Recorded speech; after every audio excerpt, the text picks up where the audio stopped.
할렐루야.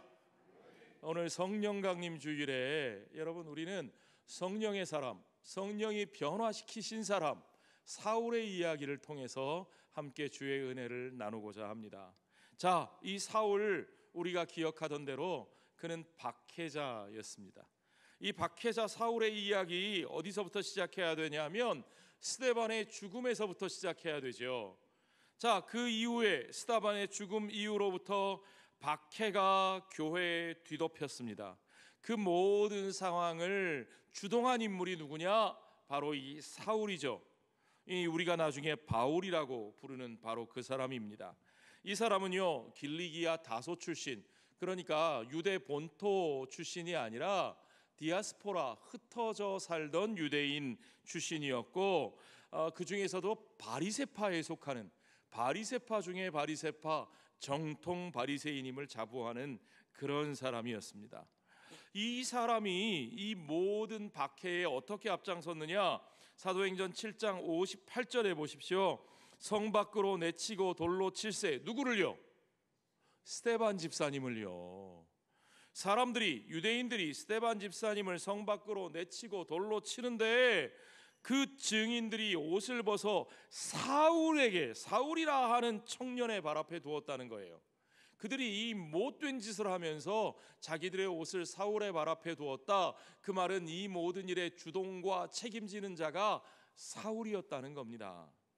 자, 이 사울은요, 왜 이런 일을 했느냐? 8장 1절에 보니까 그가 스데반이 죽임당함을 마땅히 여겼다 그랬습니다.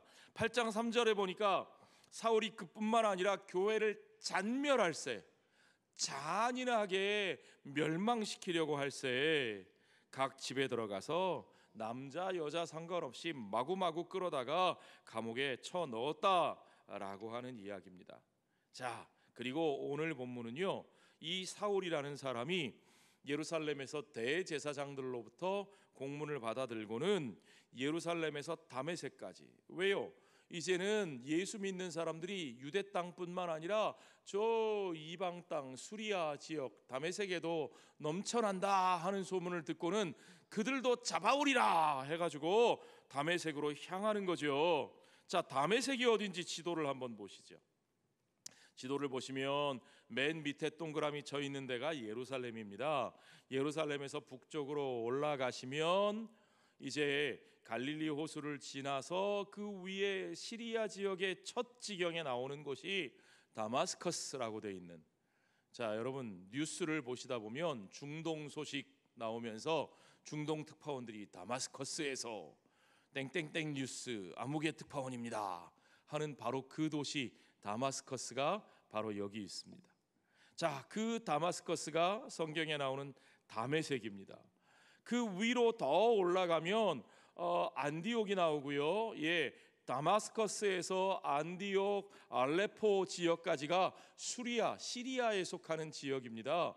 그 시리아에서 더 북서쪽으로 가면, 북서쪽으로 나가면 튀르키예, 터키 지역인데 거기에 처음 나오는 동네가 길리기아 지방이고 거기에 다소라는 동네, 바울의 태어난 고향이 바로 거기 있습니다.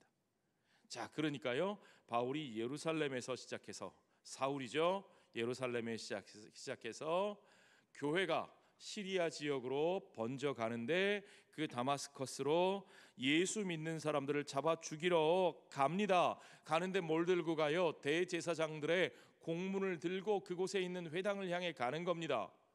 그런데요, 여러분, 이게 재밌는 게 같은 유대인들이라도 바리새인들과 대제사장들은 사이가 좋지 않았어요. 왜냐하면 대제사장들은 사두개인들이었고 권력을 가진 사람들이었고 사내들인과 결탁해 있었거든요. 그런데 바리새인들은요, 같은 유대인 지도자들이라도 이들은 제야에 속한 사람들입니다. 이 세속적인 사두개인들의 권력을 비판하고 오히려 율법으로 돌아가자, 율법의 정신을 회복하자 했던 사람들이기 때문에 사두개인들, 대제사장들과 사이가 좋지 않아요. 사이가 좋지 않은데도 그들에게 가서 손 내밀고 공문을 받아다 간 이유는 뭐냐? 이 바리새인들은 실질적인 권력, 사법권을 가지고 있지 못했거든요. 그러니까 사법권을 가지고 있지도 않은 바리새파 사울이 대제사장들에게, 사두개인들에게 머리를 숙여가면서까지 그 공문을 받아 가지고 예수 믿는 사람들을 잡아오려고 했다. 그 말은 그의 열심이 얼마나 대단했냐 하는 것을 우리가 알 수 있죠. 그가 정말 간절하게 예수 믿는 사람들을 아주 잔멸하기를 원했다 하는 것을 우리가 여기서 살펴볼 수 있습니다. 사울은 왜 이렇게 확신했을까요? 사울은 왜 그렇게 해야만 한다고 판단했을까요? 그 근거가 뭘까요? 사도행전 6장 11절부터 보면 이 사람이 모세와 하나님을 모독하는 말을 하는 것을 우리가 들었도다. 누가 그렇게 말했다는 거예요? 스데반이요. 스데반이. 사울이 스데반의 설교를 이미 들었잖아요. 그렇죠? 기억나시죠? 전혀 기억 안 나는 듯한 표정으로 그렇게 빤히 저만 쳐다보시면 안 됩니다. 우리가 분명히 그 장면을 봤어요. 이 사람이 이 거룩한 곳과 율법을 거슬러 말하기를 마지 아니하는도다. 그러니까 그 거룩한 곳 성전과 모세의 율법을 거슬러 말한다는 거죠. 그의 말에 나사렛 예수가 이곳 성전을 헐고 모세가 우리에게 전하여 준 규례를, 율법을 고치겠다 하는 것을 우리가 들었다. 성전에 대한 모독, 율법을 바꾼다 하는 것으로 그들은 예수 믿는 사람들을 증오했고 예수 믿는 사람들을 잡아 죽이려고 했습니다. 자, 그들의 생각에 대해서, 그들의 이런 반응에 대해서 스데반은 뭐라고 주장했습니까? 자, 7장 52절에 보니까 의인이 오시리라 예고한 자들을 그들이 죽였고, 의인이 오시리라 예고한 자들은 누굽니까? 구약시대의 모든 선지자들을 말합니다. 예수 그리스도 하나님의 메시아가 우리 가운데 오셔서 우리를 대신하여 고난받으실 것을 예언했던 그 모든 선지자들, 그런데 그들을 너희 조상들이 박해하고 죽였다는 겁니다. 그리고 이제 너희는 그 의인을 잡아준 자요 살인한 자가 되나니 너희가 바로 그 의인 예수 그리스도를 죽였다고 그들을 직격하는 거죠. 와, 굉장히 위험한 소리를 했어요. 슬쩍 돌려서 말했으면 조금 나았을까요? 스데반은 그냥 푹 핵심을 찔러버립니다. 그러니까 돌에 맞아 돌아가셨죠. 그런데 그것은 스데반의 증거에서만 나오는 이야기가 아닙니다.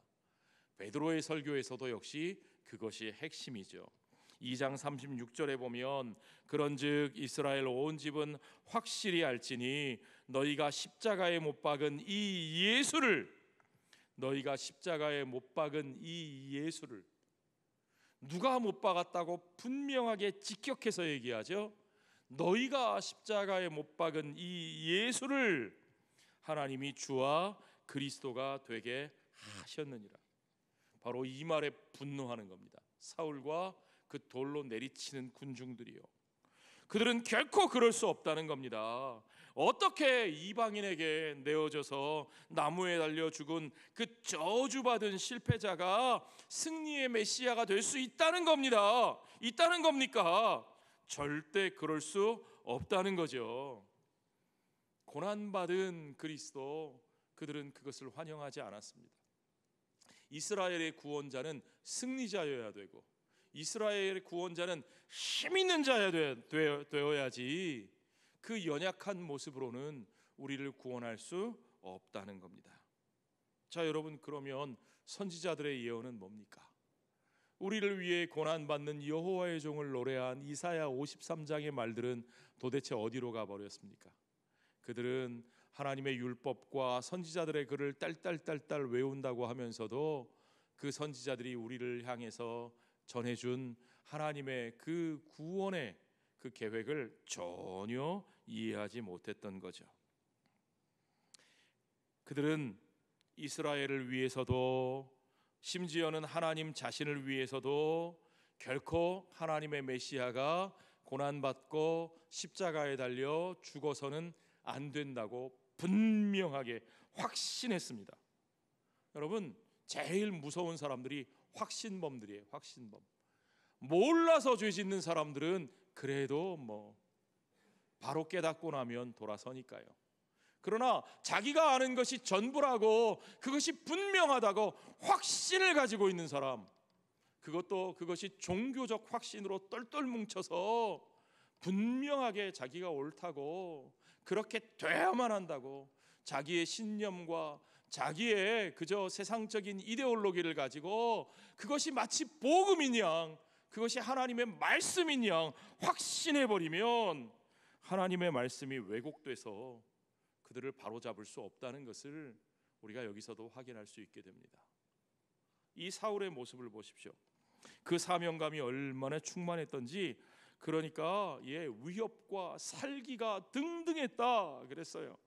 막 코가 벌렁벌렁하고 막 어깨가 들썩들썩하고 막 숨을 거칠게 내쉬면서 씩씩거리면서 위협과 살기가 등등하여 자기의 확신에 충실한 행동을 과감하게 행동했던 사람이라는 거죠.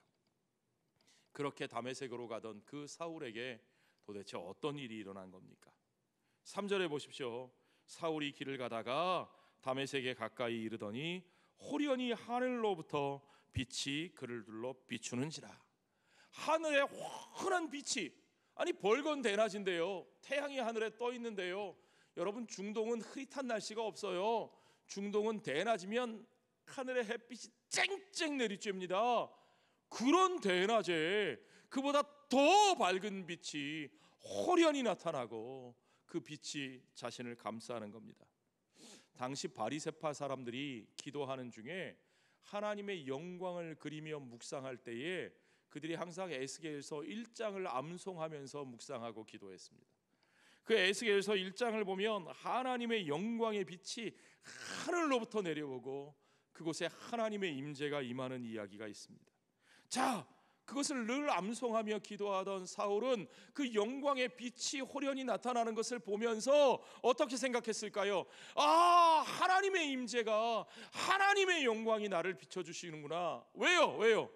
내가 하나님이 기뻐하시는 일을 하니까. 그 일이 뭐예요? 예수 믿는 사람들을 잡아 죽이는 일을 하니까 하나님이 내게 그 영광의 빛을 비춰주시나 보다 하고 납작 엎드려가지고 하나님 말씀하옵소서, 주의 종이 듣겠나이다 하고 있는데, 그때 들린 음성이 뭐예요? 누구의 목소리예요? 보십시오. 4절에 보니까 땅에 엎드러져 들음의 소리가 있어 이르되 사울아 사울아 내가 어찌하여 나를 박해하느냐 하는 소리가 들리니까 이상해요. 여호와 하나님의 임재의 영광을 기다리고 있었는데 목소리가 조금 어째 껄쩍지근하다 싶어서 대답합니다. 누구십니까? 그런데 그에게 충격적인 대답이 들립니다. 뭐라고 돼 있어요? 5절에 보니까 이르시되 나는 내가 박해하는 누구라고요? 예수라. 아마 미국 애들 같았으면 What? Really? Are you sure? 뭐 별소리 다 했을 거예요. 너무나 충격적인 거죠. 너무나 놀라는 거죠. 믿을 수 없는 겁니다. 그런데 믿을 수 없는 그 소리를 그가 분명히 들었습니다. 하나님의 임재인 줄 알고 납작 엎드러졌는데, 하나님의 임재의 모습이라고 확신하는데, 그곳에서 그가 잡아 죽이려고 했던, 그가 미워하는 예수, 십자가에 나무 위에서 저주받아 죽었다고 굳게 믿은 그 예수의 음성이 그 하나님의 임재의 영광 가운데서 들릴 때 그가 받은 충격이 어땠을까요? 여러분, 이런 충격 겪어보셨어요? 내가 옳다고 확신하고 믿고 붙들고 모든 것을 쏟아부었던 것이 어느 한순간에 와르르 무너지는 경험이요, 어느 한순간에 내 머릿속에 꽉 차 있던 것이 싹 부정되는 느낌이요. 여러분, 바울이 바로 그런 것을 겪은 겁니다. 그러니까요, 사울이 어떻게 합니까? 사울이 땅에서 일어나 눈은 떴으나 아무것도 보지 못하고 눈이 멀어버렸어요. 사람의 손에 끌려 다메섹으로 들어가서 사흘 동안 보지 못하고 먹지도 마시지도 아니하니라. 모든 것을 자신이 분명하게 안다고 생각하고 확신하면서 그 확신에 따라서 정말 담대하게 거침없이 행동하던 그런 사람이 사울인데, 이제는 아무것도 보지 못하는 사람이 되었습니다. 다 본다고 생각했는데 아무것도 보이지 않습니다. 눈뜬 맹인이 된 거죠. 어디든지 거침없이 앞서서 나아가던 사람인데 자기 발로는 한 발자국도 움직일 수 없게 됐습니다. 그런 그에게 주님은 다메섹으로 들어가라 하셨고, 그곳에 가면 그가 행할 일을 그에게 말해줄 사람이 있다고 말씀하셨습니다. 철저하게 수동적으로 움직이게 하시는 거죠. 사람들의 손에 이끌려 그 성 안에 들어갔고요, 그리고 그곳에서 주님이 지시하신 한 사람을 만났습니다. 그 사람을 통해서 사울에게 일어난 일이 뭡니까? 18절에 보시면 그를 통해서 성령의 충만함을 받고 세례를 받고, 그러면서 어떤 일이 벌어져요? 그의 눈에 비늘 같은 것이 벗어져 다시 보게 된지라. 이제까지 자신이 스스로 모든 것을 바로 안다고, 똑바로 본다고, 확신한다고 생각했는데 사실은 눈꺼풀이 가득 씌워가지고, 여러분, 눈꺼풀이 벗겨져 떨어지는 건 결혼하고 석 달 만에 이루어지는 일이 아닙니다. 알 사람만 알아들을. 이제까지 눈꺼풀이 가득 달라붙어서 아무것도 똑바로 보지 못했고, 이제야 비로소 그의 눈꺼풀이 벗어지는 것을 경험하게 되었다는 겁니다. 이제 그는 새롭게 보게 되었습니다. 뭘 새롭게 보게 되었어요? 예수에 관한 좋은 소식, The good news about Jesus. 예수에 관한 그 소식으로, 예수에 관한 그 진리의 빛으로 이제까지 그가 알던 모든 것들을 다시 돌아보고 다시 이해하고 새롭게 받아들이게 되었다는 겁니다. 그가 알던 모든 것이 무엇입니까? 조상들에 대한 이야기요. 그가 그토록 사랑하는 조상들에 대한 이야기, 그토록 자랑스러워하고 충성스러워하던 성전에 대한 이야기, 율법에 대한 이야기, 이스라엘 민족의 이야기, 그들을 위해 약속하신 하나님의 메시아에 대한 이야기, 그리고 그 모든 역사를 이루시는 하나님 자신에 대한 이해가, 그 모든 일들이 그가 이제 똑바로 알지 못하고 그가 하나님에 대해 가지고 있었던 오해와 잘못된 생각들이 이제 성령의 충만함과 함께 성령이 비추어 주시고 조명하여 주시는 그 진리의 빛과 더불어 그의 눈꺼풀이 벗겨지고 그가 잘못 알던 것을 바로 알게 되고, 예수 그리스도의 복음 안에서, 예수 그리스도의 사랑과 은혜를 안에서 하나님께서 그 모든 일들을 준비하고 이루어 오셨다는 사실을 그가 받아들일 수밖에 없게 되었다는 겁니다. 그가 그것을 깨닫고 받아들이고 나니까 이전 것은 더 이상 붙들고 있을 수 없고 그저 싹 내려놓고 주 예수를 증거하는 증인의 삶을 살 수밖에 없게 되었습니다. 그 놀라운 역사 가운데 귀하게 쓰임받은 한 사람, 그 사람이 바로 제자 아나니아라고 하는 사람이죠. 자, 제자 아나니아를 주께서 부르셨습니다. 주의 성령이 불러 직가라 하는 곳에 유다의 집이 있는데 거기 가면 사울을 만날 거야 보내셨습니다. 사울을 거기에 보내신 분도 성령 하나님이시고 아나니아를 그에게로 보내신 분도 성령 하나님이십니다. 우리가 사도행전을 볼 때마다 늘 느끼는 거지만 그 모든 일을 준비하시고 이루시고 역사하시는 분이 누구십니까? 바로 성령 하나님이신 것을 여러분 믿으시기 바랍니다. 우리는 성령이 하시는 일을 보고 있습니다. 우리가 바라보는 이 모든 선교의 역사는 성령의 역사입니다. 그러므로 우리는 이 일을 통해서 단순히 사건만 보는 것이 아니라 성령께서 일을 이루어 가시는 그 방향을 바라볼 수 있어야 됩니다. 성령이 무엇을 향해서 어떠한 일을 이루어 가시는지, 성령이 이루어 가시는 그 일의 방향성을 우리가 분명히 볼 수 있어야 되는 거죠. 그리고 우리는 그 성령의 부르심에 내가 여기 있나이다, Here I am 하고 순종하는 제자의 모습을 보게 됩니다. 그래서 제자입니다. 우리들은 제자입니다. 우리는 그리스도의 제자고 우리는 성령께 순종하는 자들입니다.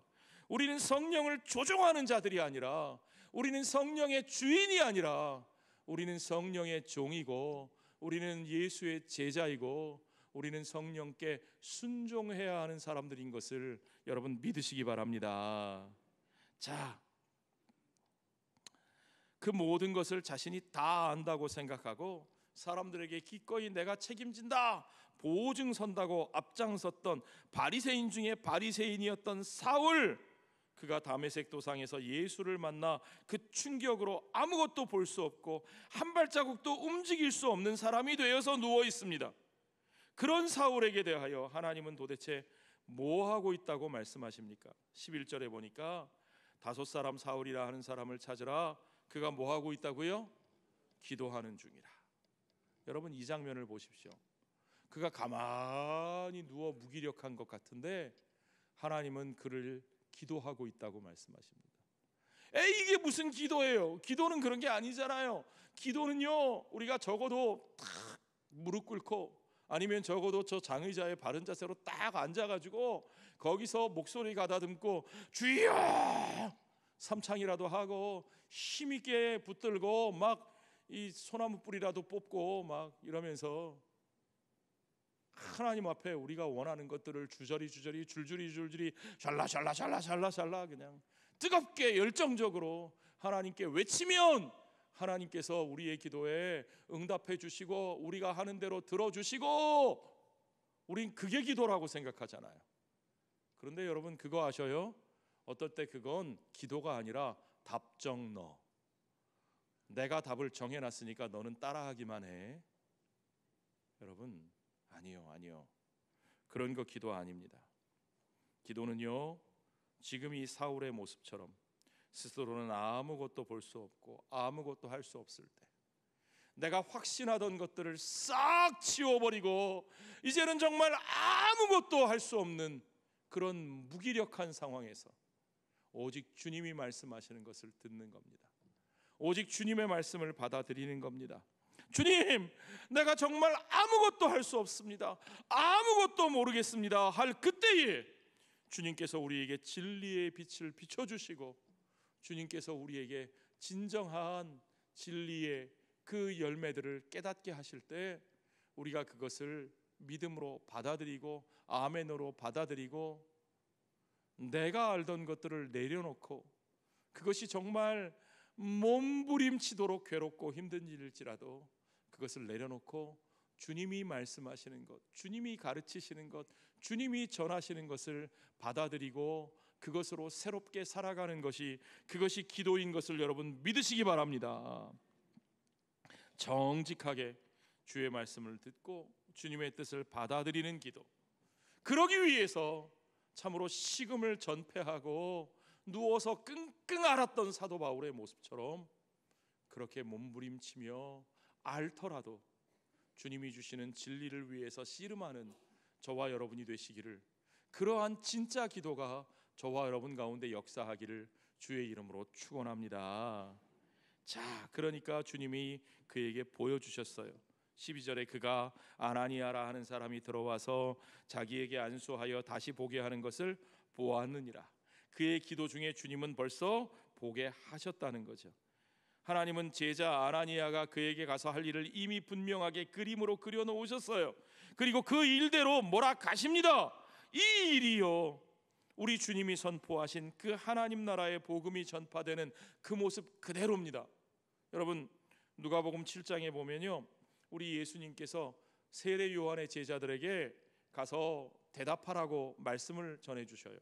뭐라고 전하시냐? 세례 요한이 먼저 물어봤거든요. 당신이 오실 그분입니까? 아니면 우리가 다른 분을 또 기다려야 되겠습니까? 그러니까 주님이 뭐라고 대답하셨느냐? 너희가 가서 보고 들은 것을 요한에게 알리되 맹인이 보며 못 걷는 사람이 걸으며 나병 환자가 깨끗함을 받으며 귀먹은 사람이 들으며 죽은 자가 살아나며 가난한 자에게 복음이 전파된다 하라.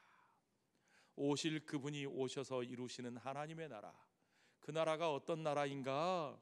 주님 말씀하시기를 한마디로 말하면 받을 자격이 없는 자에게 하나님의 은혜가 선포되는 바로 그 일이 일어나고 있다는 겁니다. 여러분, 그것이 은혜입니다. 오늘 오후 예배 시간에 우리가 은혜에 대해서 더 나누게 될 텐데, 은혜라는 건요, 받을 자격이 있는 그럴듯한 사람에게 하나님께서 주시는 상품이 아니고 받을 자격이 전혀 없는 이런 자들요. 어떤 자들요? 보지 못하는 자, 걷지 못하는 자, 부정한 자, 귀먹은 자, 듣지 못하는 자, 죽은 자, 가난한 자, 정말 자격 없는, 능력 없는 그들에게 하나님 나라의 복음, 하나님의 은혜가 선포되는 겁니다. 여러분, 우리 하나님은요, 스스로 부유한 자인 줄 알고, 스스로 깨끗한 자인 줄 알고, 자신이 모든 것을 보는 줄 생각하고 항상 앞장서서 자신 있게 걸어나가는 그런 사울을요, 가난한 자, 보지 못하는 자, 아무데도 스스로 갈 수 없는 자가 되게 하셔서 바로 그런 사울에게 은혜를 베풀어 주시고, 그 은혜의 복음을 은혜 받은 그를 통해서 전파하게 하시는 분이신 것을 여러분 믿으시기 바랍니다. 그래서 주님이 택하셨어요. 우리는 주님이 왜 이런 사람을 택하셨는지 이해할 수 없지만 주님의 뜻은 분명하다는 사실을 여러분 아셔야 됩니다. 그러니까 여러분, 아나니아와 주님 사이에 오고 가는 대화를 보세요. 아니, 아나니아가 사울이 어떤 사람인지 알잖아요. 아나니아도 귀가 있어서 다 들었잖아요. 그러니까 이 사람이 예루살렘에서 무슨 짓을 했습니다, 다 안다고 얘기하잖아요. 13절에 보세요. 예루살렘에서 주의 성도에게 적지 않은 상당한 엄청난 해를 끼쳤다, 내가 다 압니다. 여기서도요, 주의 이름을 부르는 모든 사람을 결박할 권한을 제사장들에게서 받았나이다. 그러니까 뭘 가지고 무슨 목적으로 여기에 오는지 이미 아나니아가 다 안다는 거예요. 예. 그러나 주님은 분명히 아나니아에게 자신의 뜻을 강력하게 드러내십니다. 주님이 뭐라 그런 줄 아세요? 아나니아가 꿍얼꿍얼 하니까 그 다음에 아이, 그게 아니고 사실은 이게 이렇고 저렇고, 이게 아니라 단호하게 가라 그러셔요. 여러분 직장에서 여러분 상사가 자, 아무개 씨 이러이러한 일들 좀 이렇게 하세요 그랬는데, 여러분 생각에 그게 맞지 않아서 아니요 부장님, 뭐 사실 그게요, 이게 이렇고 제가 보기엔 이런 위험이 있어서 안 될 것 같아요 그랬는데, 부장님이 아무 설명 없이 하세요. 그러면 여러분 어떻게 해야 돼요? 그건 해야 돼요. 거기다 더 대고 뭐가 어떻고 저떻고 또 얘기하면 돼요, 안 돼요? 안 돼요. 그건 아주 단호한 명령이에요. 그렇죠? 그건 토달면 안 되는 명령인 거예요. 근데 우리 주님이 그렇게 말하고 있습니다. 바로 그런 화법을 사용하고 있습니다. 우리 주님의 뜻을 확인한 아나니아는 기꺼이 사울을 찾아가서 그에게 안수하고 그를 향해서 뭐라고 불러요? 형제 사울아, 그렇게 불러요. 여러분 보십시오. 17절, 아나니아가 떠나 그 집에 들어가서 그에게 안수하여 이르되 형제 사울아, 주 곧 내가 오는 길에서 나타나셨던 예수께서 나를 보내어 너로 다시 보게 하시고 성령으로 충만하게 하신다. 그를 형제라고 부를 수 있었던 이유는 그가 어떤 인간인지 알지만, 그가 어떻게 될지 나는 모르지만 누가 그를 충만하게 하신다고요? 성령께서 그를 충만하게 하시고, 그 말은 성령께서 그를 변화시키시고 성령께서 그를 책임지실 것이라는 사실을 아나니아가 믿었다는 겁니다. 그러므로 그는 그를 형제라고 기꺼이 받아들일 수 있었습니다. 여러분, 아나니아는 그야말로 두려움을 이기고 상처와 원한을 극복하고 주님의 화해의 명령에 순종한 화해자로, 성령에 순종한 사람으로 쓰임받은 것을 여러분 믿으시기 바랍니다. 주님이 왜 그렇게 아나니아에게 세게 말씀하셨을까요? 주님이 왜 그렇게 강경하셨을까요? 주님은 그가 나의 택한 그릇이기 때문이라고 말씀하고 계십니다. 자, 15절에 보십시오. 주께서 이르시되 가라. 딱 그러셔요. 눈에 힘도 들어가셨을 것 같아요. 가라. 이 사람은 내 이름을 이방인과 임금들과 이스라엘 자손들에게 전하기 위하여 택한 나의 그릇이라. 여러분, 이게 얼마나 영광스러운 이름입니까? 나의 택한 그릇이라. 여러분, 사람이 택하여 쓰는 그릇은요, 언제 버려질지 모릅니다. 저희 아내 얘기를 해서 안 됐는데요, 저희 아내가 그렇게 이쁘다고 얘기한 그릇들, 좋아한 대접들이 있었는데, 저희가 미국에서 돌아와서 제가 집에서 라면 끓여 먹으려고 보니까 대접이 없어요, 집에. 여보, 이 대접 어디 갔어요? 우리 집에 대접이 있었는데 대접 어디 갔어요? 미국에서 올 때 다 누구 주고 왔잖아요. 교회에 놓고 왔잖아요. 아니 왜? 그게 마음에 안 들었나 봐요. 제가 볼 땐 그래요. 저한테는 그 얘기는 안 하는데, 저한테는 교회에서 필요해서 놓고 왔다 그러는데, 제가 보기엔 실증이 난 것 같아요. 그 그릇이 마음에 안 들었던 것 같아요. 분명히 그거 좋아해서 샀는데. 사람이 택한 그릇은 그렇습니다. 그렇죠? 우리 집사님들 격하게 고개를 끄덕이시는데, 그릇 새로 사시면 안 돼요. 사람이 선택한 그릇이 되면 언젠가는 버려질 수 있습니다. 그렇죠? 그러나 여러분, 우리 하나님이 택하신 그릇은 결코 버려지지 않는 것을 여러분 믿으시기 바랍니다. 주님은 사울을 향해서 주님이 택하신 그릇이라고 말씀하십니다. 여러분, 우리는요, 누가 주님이 택하신 그릇인지, 누가 주님의 일을 감당할 그릇인지 우리가 제대로 알 수 있습니까? 없습니까? 없습니다. 우리가 그것을 판단할 수 있습니까? 없습니까? 없습니다. 여러분, 성령의 생각을 내가 다 판단할 수 있느냐? 성경은 우리에게 말씀하시기를 성령 하나님은 우리 하나님의 생각을 통달하시느니라 그랬어요. 성삼위 되신 하나님은, 성삼위 일체이신 하나님은 성부와 성자와 성령께서 한 뜻으로 한 마음으로 교제하시며 함께 모든 창조와 구원과 그 모든 역사를 함께 이루어 가심으로 성삼위의 하나님은 서로의 뜻을 통달하시고 서로 함께 하시는 분이십니다. 그러나 여러분, 우리 사람은 그 하나님의 뜻에 우리가 통달할 수 있습니까? 없죠. 여러분, 내 생각과 성령의 생각이 다를 수 있다는 사실을 믿으십니까? 성령은 내 생각대로 하시는 분입니까? 성령은 내 마음대로 움직일 수 있는 분입니까? 아니죠. 여러분, 그거 분명하게 아셔야 됩니다. 우리가 아무리 기도를 열심히 하고 우리가 아무리 믿음이 대단한 사람이라도요, 우리가 하나님의 생각을 우리 마음대로 조종할 수 없습니다. 만일 어떤 사람이 자신이 하나님의 생각에 통달해서 자기의 뜻이 하나님의 뜻과 같고 자기의 뜻과 생각을 통해야 하나님의 뜻과 생각을 알 수 있고 자기 마음대로 하면, 자기가 원하는 대로만 하면 하나님의 뜻대로 될 수 있다고 그렇게 가르치는 사람이 있다면 여러분, 그는 아주 위험한 사람입니다. 여러분, 우리는 분명히 알아야 합니다. 성령은 하나님이십니다. 성령은 우리 마음대로 움직이는 능력의 도구가 아니고 성령은 우리를 다스리시고 우리를 움직이시고 우리를 변화시키시는, 자신의 뜻대로 우리를 변화시키시는 성삼위 하나님이신 것을 여러분 믿으시기 바랍니다. 그러므로 우리는 성령과 우리의 뜻이 다를 수 있고 그 다른 것이 발견될 때 우리의 뜻을 내려놓고 성령의 뜻에 순종하는 법을 배워야 합니다. 그게 성령의 사람들이 살아가는 방식입니다. 그것이 바로 기도입니다. 그 성령의 뜻을 구하고 성령의 뜻에 순종하기 위해 몸부림치는 시간이, 그게 바로 우리가 하는 기도의 시간인 거죠. 자, 여러분, 그렇습니다. 설마 저런 사람이, 그런데 그 설마 하는 그 사람이 바로 주님이 택하심을 받고 주님이 쓰시는 그릇입니다. 그러면 왜 사울일까요? 왜 하필이면 저런 사람일까요?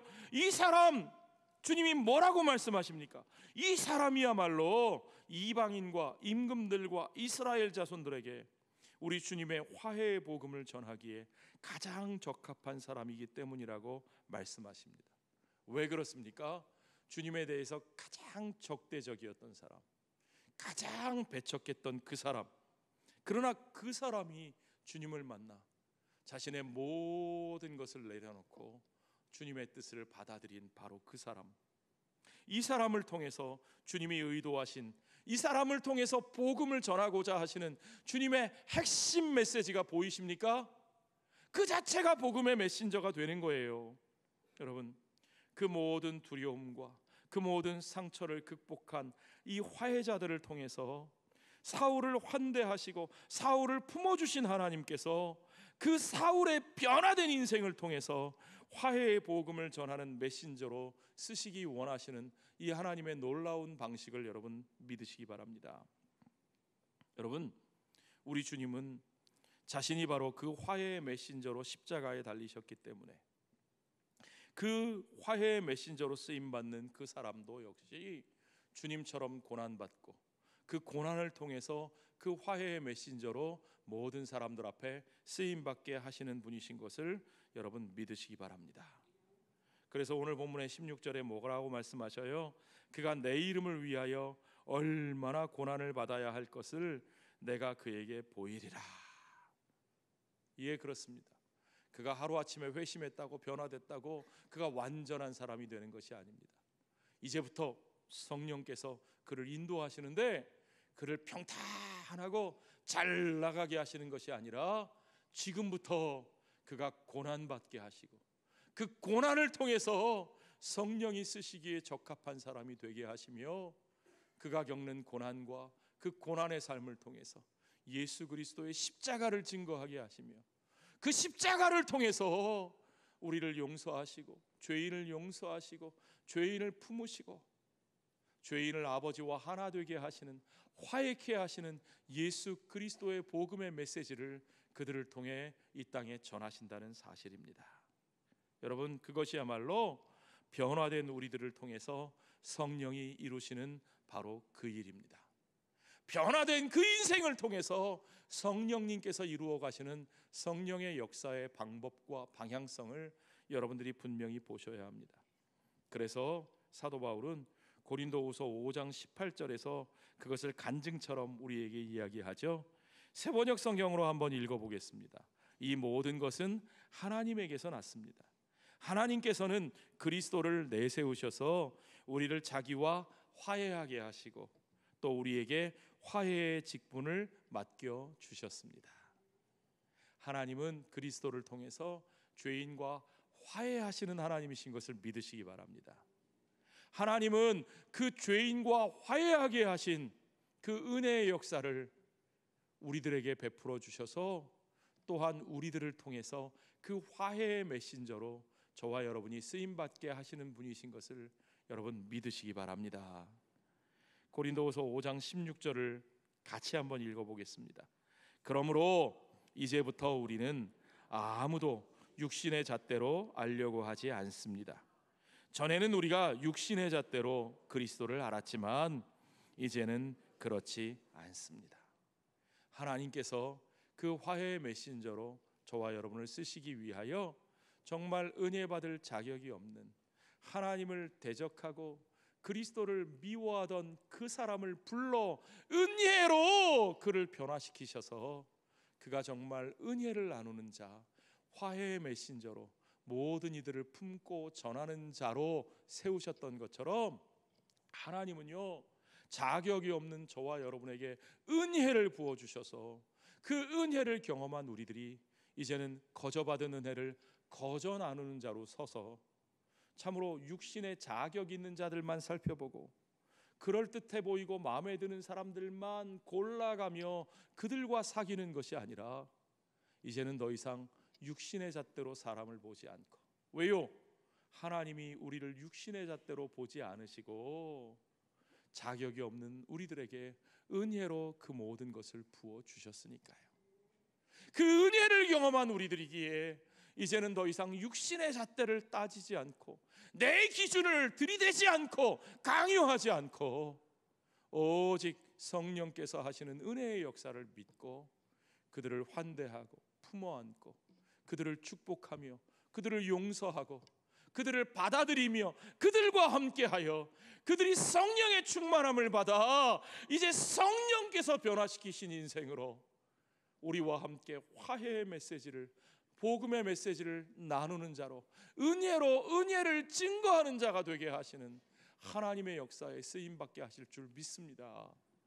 저와 여러분이 오늘 그 은혜의 역사에 귀하고 복되게 쓰임받는 인생 되시기를, 오직 성령을 내 도구로 부리려고 하는 자가 아니라 오직 성령에 붙들려 성령이 가라 하시는 곳에 가 성령이 맞아들이라 하는 사람을 맞아들이며 그들을 축복하며 그들과 함께하며 온전히 두려움을 이기고 화해의 메시지를 나누며 그 화해의 메시지를 삶으로 전하는 삶을 살기를 원하는 저와 여러분 가운데 오직 성령이 함께 하시기를, 성령의 열매가 맺히기를 주의 이름으로 축원합니다.